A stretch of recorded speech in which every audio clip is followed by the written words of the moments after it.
감사합니다. 저는 그 관련된 금융 외에 지난번 작년 국감 때 지적됐던 내용에 대해서 좀 확인 좀 하고 좀 다시 재차 여쭙겠습니다, 원장님. 제가 작년 국감에서 자동차 보험료 인하되지 않는 요인으로 대체 인증 부품 비활성화 문제 지적을 했었어요. 그래서 소비자 후생을 위해서 자동차 보험 약관에 5년차 이상 자동차에 대한 의무 사용 조항을 포함하는 방안을 제시했던 거 기억하시죠, 원장님? 예, 기억합니다. 예, 원장님께서 품질 인증 부품 활성화를 위해서 품질 인증 부품 환급 특약 가입 방식에 대해서 대물 사고 등에도 품질 인증 부품이 폭넓게 사용할 수 있도록 소비자의 접근성을 높이겠다고 이야기했고 자동차 보험의 수리 기준 개선하겠다고 이야기했습니다. 그래서 지난 1월 1일서부터 인증 대체 부품 의무 사용 보험 상품 만들어서 시행하고 있는 것도 아시죠? 예, 하고 있고 네. 약관을 반영해서 저희가 보험사들이랑 같이 진행하고 있습니다. 예, 맞습니다. 근데 이 부품업계와 정비업계에 따르면은 저도 조사를 해봤는데 보험사들이 개정된 보험 약관대로 인증 대체 부품을 사용하지 않고 있는 경우가 다반사입니다.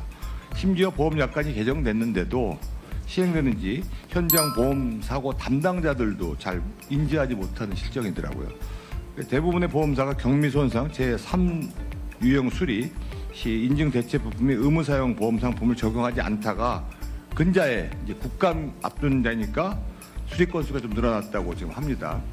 또 일부 보험사 수리업체는 인증 부품을 구할 방법이 없어서 사용하기 어렵다고 주장하는 모양새입니다.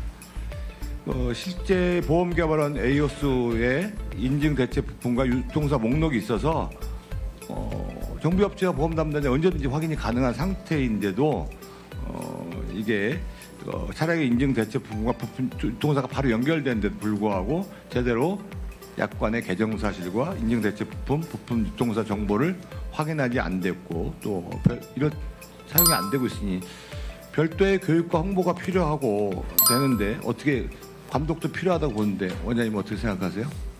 예, 제도는 확실히 작년보다 조금 바뀌긴 했는데 아마 이제 그 일선에서 그게 정착이 안 되는 부분이 있고 또 하나는 물론 이제 보험업계 얘기이긴 합니다만 인증 부품 중에서 지금 실제로 수급이 안 맞는 부분이 네. 좀 있다라는 얘기들을 하고 있어서 그런 점에 대해서는 공급 수급과 관련된 조금 더 효율적인 시스템이 모르겠습니다. 국토부에 얘기를 해야 될지 아니면 협회랑 얘기해야 될지 좀 그런 고민들이 있는데 그런 지점 그리고 또 어쨌든 그 보험사 내에 실제 업무를 담당하는 일선 직원들에 대한 교육과 홍보 이런 부분들을 올해는 조금 중점적으로 해야 될 것 같다고 이렇게 생각하고 이거는 있습니다. 소비자 후생하고도 관련됐고요. 예, 그래서 그렇습니다. 예. 약관이 어느 정도 개정이 됐는데도 여전히 지금 시행되지 않는 부분에 대해서는 끝까지 좀 감독을 하셔야 되는 부분이 있다 봅니다. 좋은 제도를 아무리 만들어놔도 이게 적극적인 관리 감독 의사가 좀 필요하다고 생각을 합니다. 예, 그렇게 하겠습니다. 네, 그리고 하나 더 작년 국감 때 제가 보험사 관련돼서 설계사 관련돼서 강제 해촉 및 설계사 권익 침해와 금감원의 대책에 대해서 한번 논의한 적이 여쭤본 적이 있습니다. 예, 예.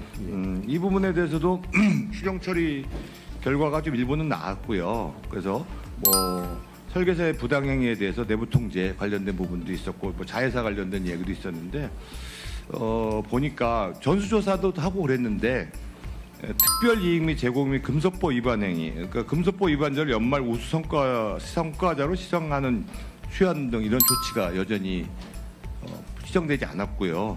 그 다음에 또 한 가지는 그 일부 배우자 및 대리점주들이나 이런 그 일부 임원들 자녀 채용 및 불법 모집행위 이런 부분이 있었거든요. 이거는 사실은 여러 가지 특혜성인데 여전히 뭐 사업단장의 가족들이 채용되고 불법 모집 현황을 확인하고 있습니다. 이건 아직도 대책이 이루어지지 않고 있어요.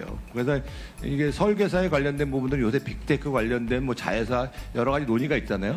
무엇보다도 근데 이런 공정한 룰이 좀 만들어지고 소비 설계사들 많은 수가 존재하는데 이런 부분에 대해서 최소한의 이 권익이라든지 이런 것들이 지켜지지 않은 상태에서 뭐 빅테크라든지 이런 거면서 일부 대기업들 사주라든지 아니면 특권 이런 일들이 자꾸 불합리한 점이 벌어진다면은 우리 감독원에서 시행하는 바와 그다음에 이 감독의 고유의 기능이 발휘된다고 어렵다고 저는 생각이 들거든요.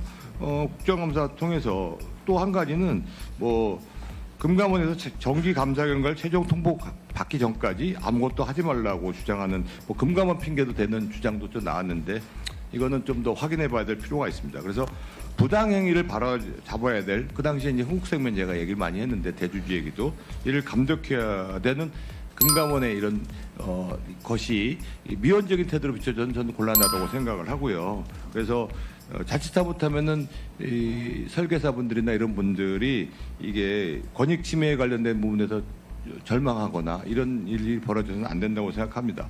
그래서 금융감독원이 지금도 독립적 기능을 발휘하면서 감독 권한을 강화시키는 이유 중에 하나는 이런 관련돼서 단호한 모습을 보이고 뭐 사실 이게 무슨 강자를 보호한 그게 아니지 않습니까? 그래서 합리적이고 그다음에 시장 친화적인 이런 요소를 정말 맞춰가는 금감원 본연의 모습에서 제가 작년 국감의 지적사항을 다시 한번 지적했으니까 원장님께서 다시 한번 확인해 주시고 그다음에 조치를 좀 취해 주시고 결과도 좀 저한테 좀 알려주시면 좋겠습니다. 예.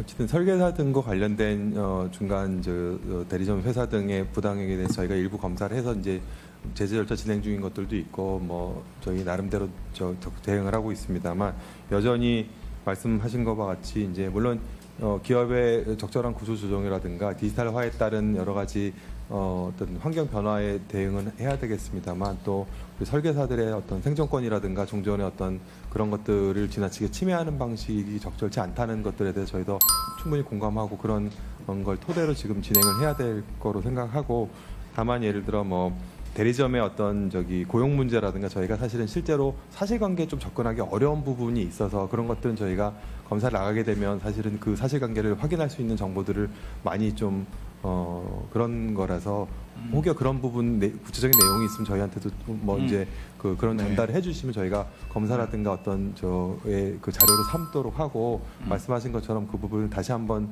재점검해서 의원실에 보고 드리도록 하겠습니다. 그 일리 있는 말씀이에요. 아무래도 그 관련돼서 그 확인할 방법이 좀 없는 부분이 있는데 그런 지적이 나오거나 확인할 수 있을 때는 좀 단호한 모습을 보이는 것도 상당히 중요하다고 생각합니다. 물론 여러 가지 조사 절차와 감독을 하실 때 어떤 절차라는 게 좀 필요한 부분도 있지만 사실 그런 동안에 많은 사람들이 특히 인권 문제라든지 이런 분들이 막 계속 지속적으로 진행되는 부분은 바람직하지 않고요. 또 다른 또 결과를 맞추시니까 그런 단호한 모습도 조치도 좀 필요하다고 생각합니다. 그렇게 하겠습니다. 네.